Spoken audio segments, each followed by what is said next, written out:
Bitcoin has dropped over the last 24 hours to fill the Bitcoin CME futures gap, filling one of the major requirements of this drop that we had laid out, and leading a lot of people to believe that this drop is over. Today I want to talk about why this drop is not over yet and why Bitcoin is going to drop even farther. Bitcoin went on a 120-day, 96% rally from $25,000 to $49,000 as a result of hype around the Bitcoin exchange-traded funds launching. When they launched about 2 weeks ago, they were approved 2 weeks ago today, they started trading 2 weeks ago tomorrow. When they started trading, Bitcoin went into a major downtrend and it was faced with a major uptrending level of support that it was not going to be able to hold. We almost immediately broke that uptrending level of support and fell all the way back down to $40,000.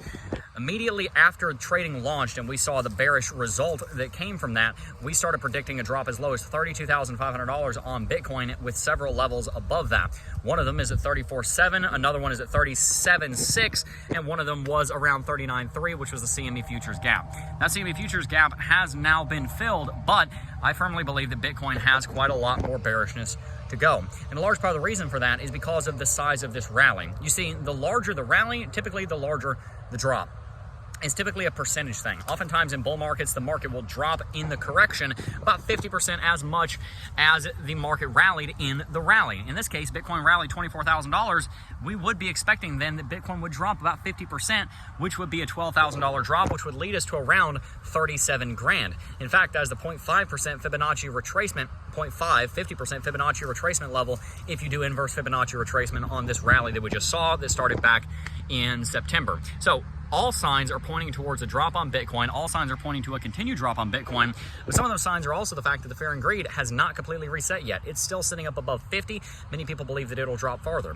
3-daily chart MACD and RSI 3-daily chart MACD and RSI, as well as weekly chart MACD and RSI, are very bearish on Bitcoin, indicating very strong bearish sentiment. And the bears, the bulls that were very bullish in the market are taking profits right now, especially those bulls that were holding the GBTC trust. We've had a huge amount of Bitcoin that was in the GBTC trust that now is obviously an ETF, moved to exchanges. Quite a lot of it be sold as a result of Sonnenschein's, I can never pronounce his name, Sonnenschein's 1.5% fee. So we've had a lot of sell pressure there and a lot of sell pressure from various other industry participants. At the same time, we're expecting a drop on many altcoins. As we talked about yesterday, Ethereum could drop as low as $1,800. I'm thinking more likely it'll drop to about $2,000.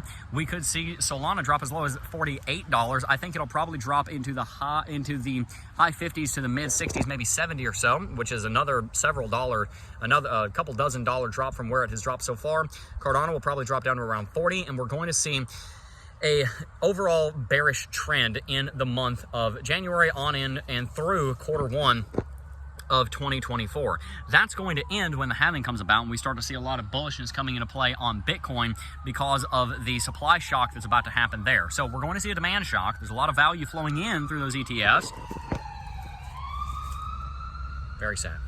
There's a lot of value flowing in through those ETFs, and there's also a supply side shock coming in on Bitcoin right now as a result of the ETFs. So there's going to be a huge amount of inflows, but we're going to have to wait and see what happens there. It's going to take time for Bitcoin to bottom out and rebound, but I do think it's going to. We're going to see a major rally, so continue to dollar cost average into Bitcoin, into Solana, into Cardano, into Ethereum, and many more. And stay tuned because there's a video coming out about a week from tomorrow where I'm going to detail my top 10 favorite altcoins to invest in, and you're not going to want to miss that.